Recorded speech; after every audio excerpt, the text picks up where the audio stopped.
Nijud Ali is every inch a child, and yet at just 10, she has already been married and divorced. The very portrait of innocence, a shy smile, a playful nature. It makes her story all the more moving as she calmly narrates it.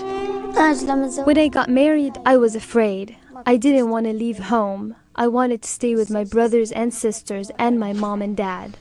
But it was her parents who married off Nijud in February to a man more than 3 times her age. I didn't want to sleep with him, but he forced me to. He hit me and insulted me. Must have been torture. Yeah. At the time, she was living with her husband and his family. He declined to be interviewed for this story. But Nijud says she was beaten and raped and turned to her own family for mercy after just a few weeks of marriage.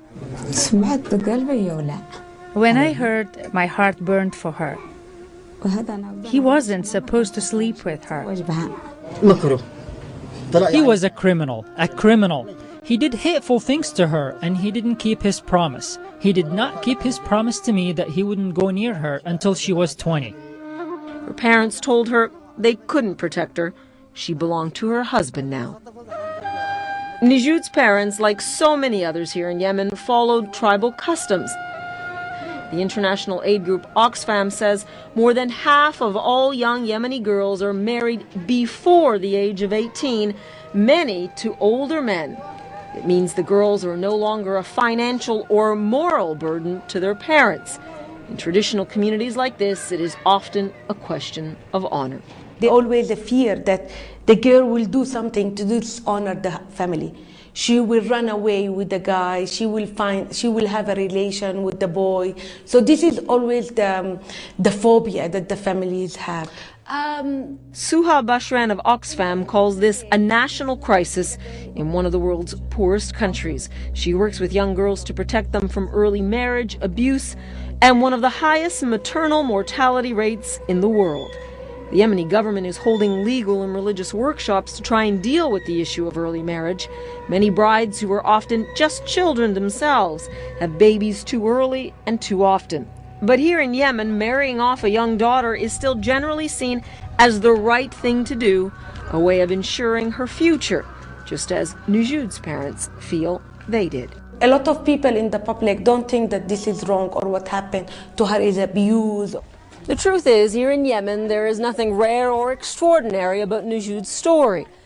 But what is incredible is that this young girl had the courage to take an intensely private family matter and go public with it.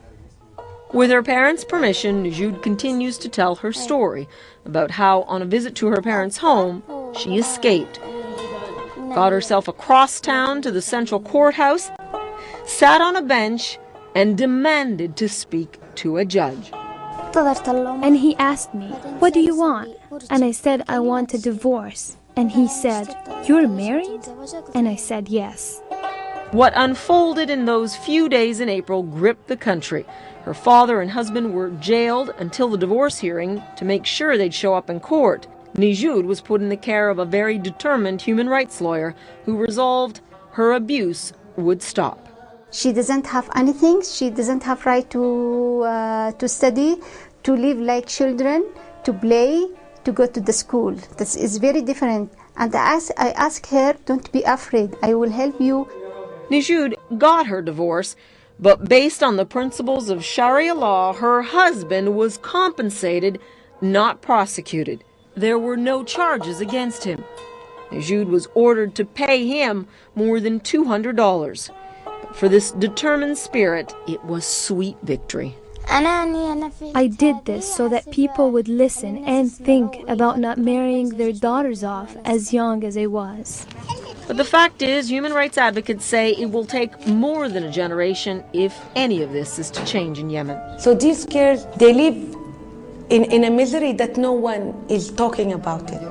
Even Nijud, now back at home with her family, has been stigmatized by the divorce. She says she won't go outside to play. All the attention bothers her. Some neighbors and family still cling to a stinging indictment of this young girl, who is somehow seen as far too provocative to embrace. Some believe she shouldn't have challenged convention. But Nijud hopes her defiance will at least salvage the childhood of Yemen's next generation of women. And, oh yes, she says she's never getting married. Never. Paula Newton, CNN, Sana'a, Yemen.